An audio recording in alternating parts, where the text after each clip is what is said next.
Hey guys, Thunder E here, and in my hands I've got the Galaxy S21 versus the iPhone 12. Wanted to find out which is the best in terms of speakers and gaming, because that's what we care about right here. So let's find out. Keep it loud.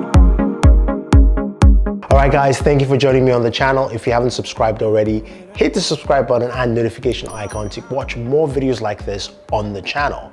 So I do have the brand new Galaxy S21 and the iPhone 12, and I figured this was a good price point because this is of course the entry level within both of the series.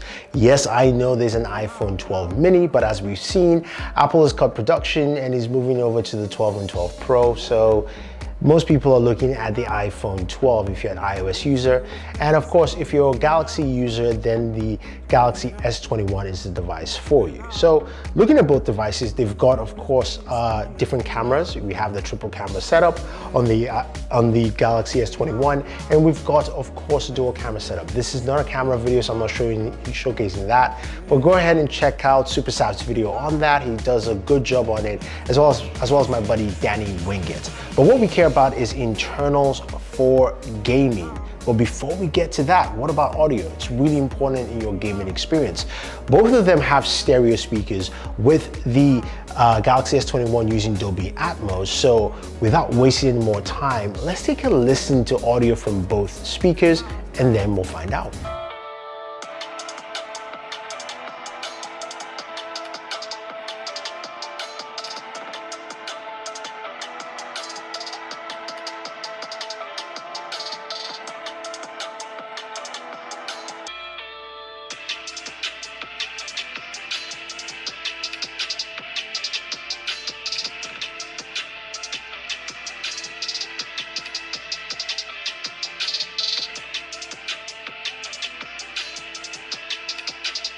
So they both sound good, with the iPhone 12 having more of a bassy sound with the speakers, while the Galaxy S21 sounds much louder and more spacious. Now, I think the S21 sounds a bit tinny, especially if you turn off Dolby Atmos, you can hear it more, so you definitely keep it on.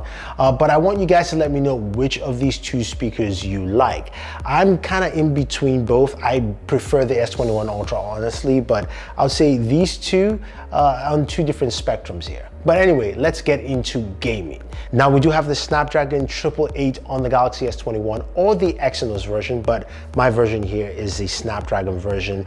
And we do have the Apple A14 chipset on the iPhone 12. So with the Galaxy S21, it is a 6.2-inch display, 6.1 on the iPhone 12. Now, in terms of refresh rate, you've got an adaptive refresh rate of 120 Hertz. And of course, this is adaptive. If nothing's going on the screen, it drops down. This is using the show refresh rate feature in developer options on Android, which you can use. While here we're using test UFO, showing us it's just 60 for the iPhone. So as gamers, we want faster refresh rates, and the Galaxy takes the edge right there. Now, what about benchmarks? We'll start with benchmarks because a lot of people like that as opposed to just jumping into gameplay. We'll check out some gameplay sessions as well. So looking at our Geek Benchmark 5 benchmarks for both devices, we can see that the Galaxy S21 comes in a single core at 1076, while the iPhone 12 comes in at 1588. So roughly almost 500 points higher than the Snapdragon 888, while the multi-core on the Galaxy S21 is at 3269. The multi-core on the iPhone 12 is at 4096. Man, that is huge. That is really massive in terms of the gap here. But to me, all of that means nothing until we look at how it performs with games. Now, as you guys know, I love playing mobile games, and the games we're checking out for this video is really simple. We're going to be checking out, of course, Call of Duty Mobile, which is like a baseline for both, PUBG Mobile, and of course, Genshin Impact. Now you've probably seen me use different accessories to game on my, of course, Android devices and the Galaxy. I like to use the Razer Kishi, which is my go-to, but I do have others from GameStar and Flywheel, and I'll have the links for you down below. And for the iPhone, you saw that backbone controller and you're going like, what is that? It's a really cool controller, and I think probably the best controller for the iPhone. But let's take a look at our very first two games and look at what we have in terms of benchmarks. Start off with PUBG Mobile, not Call of Duty Mobile, but PUBG Mobile.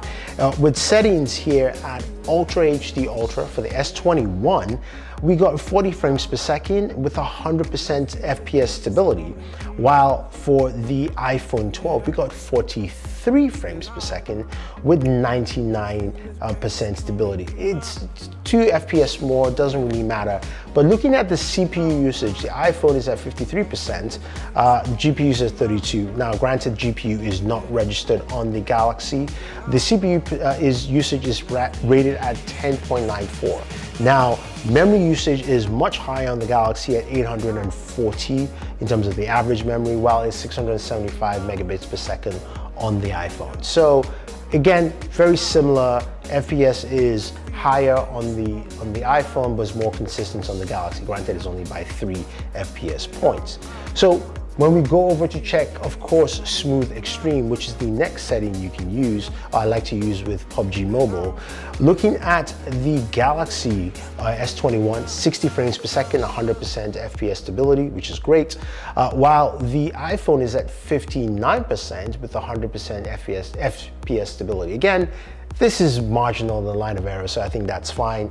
CPU usage here for the iPhone is at 56.5% or 50%, while the Galaxy, it's at 13.50. Again, it's registering low. Maybe that would change when we get an update to supporting the GPU software, but again, it's just giving me that.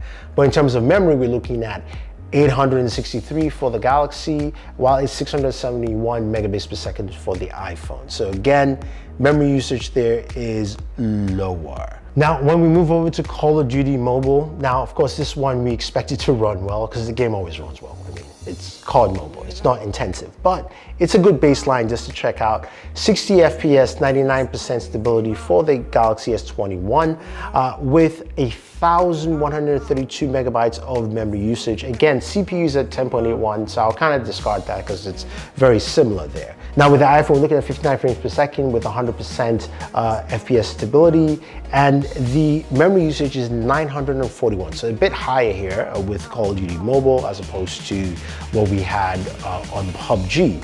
Now, of course, finally, we're going to move over to, Genshin Impact, which of course is a game that is graphically intensive. I, of course, set the game to 60 frames per second, which is the highest you can do. And on the Galaxy S21, we're looking at 60 frames per second, 99% FPS stability. CPU usage just show up higher at 27%, and its memory usage is at 1,417 for its average memory usage. So much higher there. And when we go over to the iPhone 12, we're looking at 58 frames per second. So this is 2 frames lower, and stability is also dropped down to 97%. And CPU usage here on the iPhone is really high, 93.59%. Now, again, I don't fully trust my readings for CPU usage on the Galaxy, but again, it's just really much higher here. And the average memory usage is 1,130. So what does that all mean? I threw numbers out there for you and you're going, okay, but Thunder E, we saw it ran well. And if you look at both gameplays, they run really well on any of those games I mentioned. What it means is simply this: both systems can run games really well. Run the games you want to, and it looks like the Galaxy has caught up. We know that with the Snapdragon 865 or 865 Plus last year, we couldn't run Genshin Impact at 60 frames per second with a high enough FPS stability, and that has improved this year. So that is great to see with that. And it doesn't really matter with benchmark scores, because yes, the iPhone had higher benchmark scores, but it ran well. And it also doesn't really matter with memory as well, because the Galaxy has 8 gigs of RAM and the iPhone 12 is ringing around 3 or 4. And that runs well as well. So it all depends on how things are optimized on the system. Now, you're gonna ask me about temperatures.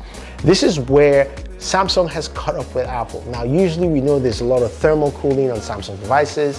They haven't mentioned much this year. The iPhone was running at about 103, 104 degrees. The Galaxy was also running at 103 and 104 degrees. So special cooling or not, it doesn't really do anything. I don't know if it has this year, but temperatures, they're running about the same.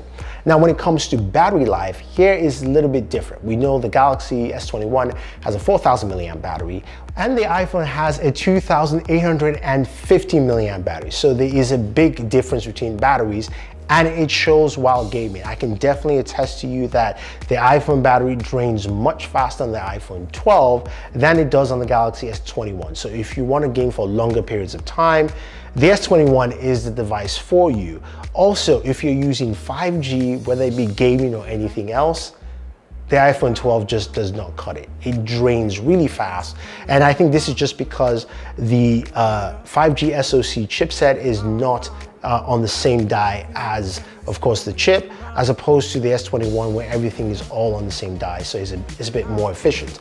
I think overall though, if you're looking at both of them as devices for gaming, day-to-day use, you'll find that they do both work well. Now, if your worries are battery life, and temperatures, I will still lean over to the Galaxy S21 because you get longer battery life and will perform just as well with all the games you want to. So there it is, guys. Let me know your pick. Is it the Galaxy S21 or the iPhone 12?